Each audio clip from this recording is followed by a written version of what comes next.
ಇನ್ನು ಕೇಂದ್ರ ಕೃಷಿ ಸಚಿವ ಮಧ್ಯಪ್ರದೇಶದ ಮಾಜಿ ಮುಖ್ಯಮಂತ್ರಿ ಶಿವರಾಜ್ ಸಿಂಗ್ ಚೌಹಾಣ್ ಬೆಂಗಳೂರಿಗೆ ಬಂದಿದ್ರು. ಈ ವೇಳೆ ರಾಜ್ಯದ ಕೃಷಿ ಸಚಿವ ಚಲುವರಾಯಸ್ವಾಮಿ ಅವರ ಜೊತೆ ಸೇರಿದಂತೆ ಅಧಿಕಾರಿಗಳ ಜೊತೆ ಸಭೆಯನ್ನ ಮಾಡಿದ್ರು.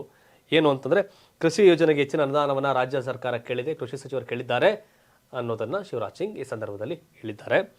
ರಾಜ್ಯದ ಕೃಷಿ ವಲಯದಲ್ಲಿನ ಅಭಿವೃದ್ಧಿಗೆ ಸಂಬಂಧಿಸಿದಂತೆ ಕೇಂದ್ರ ಕೃಷಿ ಸಚಿವ ಶಿವರಾಜ್ ಸಿಂಗ್ ಚೌಹಾಣ್ ಶನಿವಾರ ರಾಜ್ಯದ ಕೃಷಿ ಸಚಿವ ಚಲುವರಾಯಸ್ವಾಮಿ ಅವರೊಂದಿಗೆ ಚರ್ಚೆ ನಡೆಸಿದರು. ಸಭೆ ಬಳಿಕ ಎಎನ್ಐ ಸುದ್ದಿ ಸಂಸ್ಥೆಯೊಂದಿಗೆ ಮಾತನಾಡಿದ ಶಿವರಾಜ್ ಸಿಂಗ್ ಚೌಹಾಣ್ ಕೃಷಿ ಕ್ಷೇತ್ರದಲ್ಲಿ ಯಾಂತ್ರೀಕರಣ ಯೋಜನೆಗಳಾಗಿ ಕೇಂದ್ರ ಸರ್ಕಾರದಿಂದ ಹೆಚ್ಚಿನ ಅನುದಾನವನ್ನು ಕೇಳಲಾಗಿದೆ ಎಂದು ತಿಳಿಸಿದರು. ಪಿಎಂ ಆವಾಸ್ ಯೋಜನೆಯಡಿ ಹೆಚ್ಚಿನ ಮನೆ ಮಂಜೂರು, ಪ್ರಧಾನಮಂತ್ರಿ ಆವಾಸ್ ಯೋಜನೆಯಡಿ 4 ಲಕ್ಷಕ್ಕೂ ಹೆಚ್ಚಿನ ಮನೆ ಮಂಜೂರು ಮಾಡಲಾಗುತ್ತಿದೆ. ಈ ಆರ್ಥಿಕ ವರ್ಷದಲ್ಲಿ ಪ್ರಧಾನಮಂತ್ರಿ ಆವಾಸ್ ಯೋಜನೆಯಡಿ ಕರ್ನಾಟಕಕ್ಕೆ ಸುಮಾರು 7.5 ಲಕ್ಷ ಮನೆಗಳನ್ನು ನೀಡಿದ್ದೇವೆ ಎಂದರು. ಈ ಹಿಂದೆ ಬಿಡುಗಡೆಯಾದ ಹಣ ಬಳಸಿಕೊಳ್ಳಿ, ರೈತರಿಗೆ ಸಬ್ಸಿಡಿ ನೀಡುವ ಕೃಷಿ ಯಾಂತ್ರೀಕರಣ ಯೋಜನೆಗಳಿಗೆ ಹೆಚ್ಚಿನ ಹಣವನ್ನು ಕರ್ನಾಟಕ ಕೇಳಿದೆ.